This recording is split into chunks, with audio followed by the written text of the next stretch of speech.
Hello, I'm Marianna Capasso from Finder, a research project funded by the European Union that offers free and open methodologies, tools and training.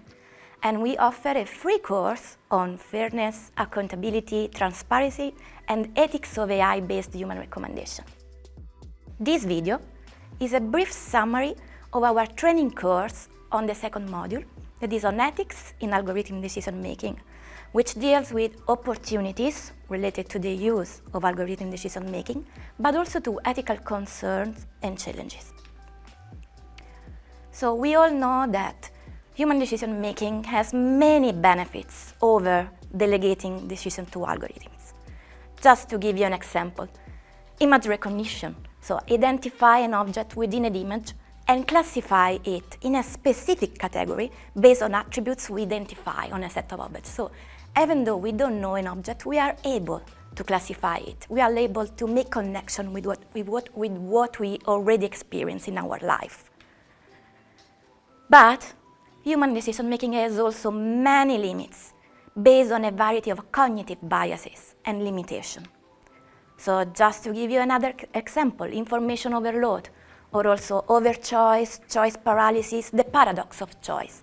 We are not able to process too much information sometimes. So this leads to bias, this leads to limitation in our decision, or also other unconscious cognitive processes like framing, for example, when how a choice is presented or worded may affect our decision making, or also confirmation bias that when we recall, search, interpret for an information, we often base this search on what we already see, what we already experience. And we often disregard facts, evidence. And these biases are most common among judges, lawyers, policy authors, but also among recruiters, for example. And these biases are pervasive, so they are difficult to avoid or eliminate completely.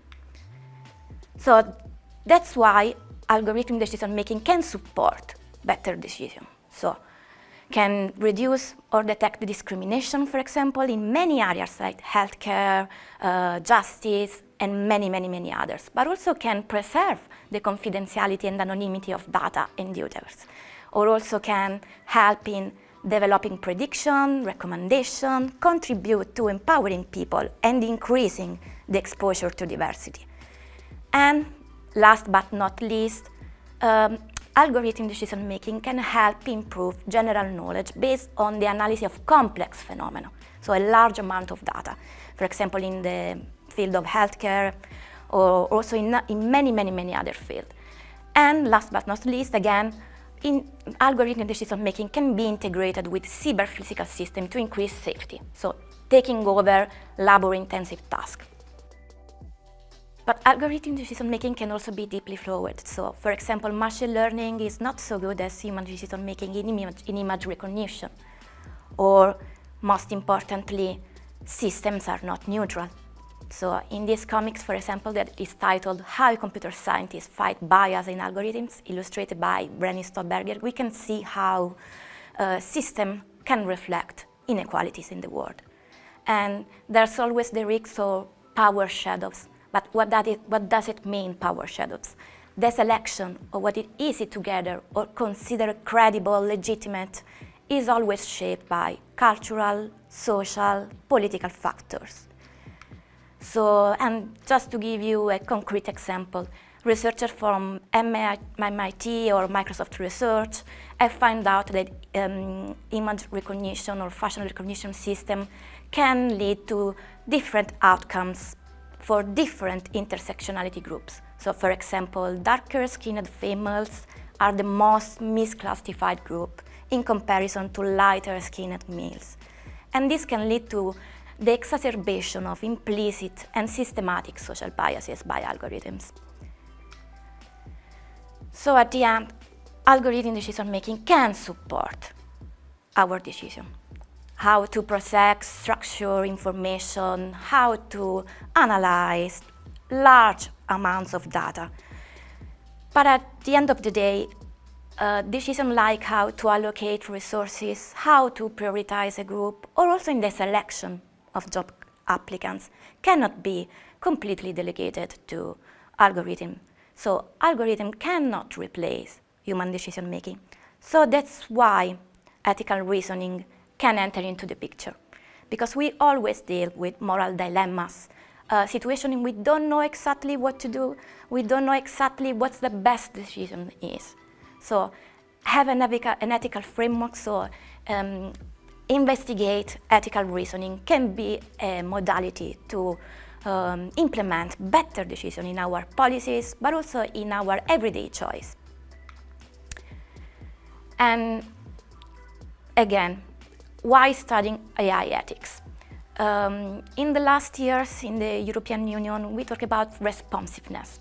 And responsiveness is a principle that says that responsible innovation requires the ability to change, shape the direction of the innovation. But in which direction? In response to stakeholders, public values, changing circumstances. So responsiveness involves responding to new knowledge as these emerge. So to emerging perspective, views, norms, values of people. And now AI ethics is quite mainstream and focus on a set of values, principles, normative issues in the development and use of AI technologies. But in this course, more importantly, we will focus on intercultural digital ethics, which aims to redress the imbalance according to which AI ethics debate has been dominated by Western ethical perspectives, values, interests, to the exclusion of broader ethical and socio-cultural perspectives. And in particular, we will examine theories like ethical matrix, value synthesis design, and so on. So a takeaway message of this course is that AI ethics can enable to shape the future of work. Algorithm decision-making can support human decision-making, but can replace ethical reasoning. And intersectionality in AI ethics is beyond group affiliation to consider contexts, cultures, conditions. So thank you for your attention, and more information is available in the description of this video, including various ways of accessing the entire course.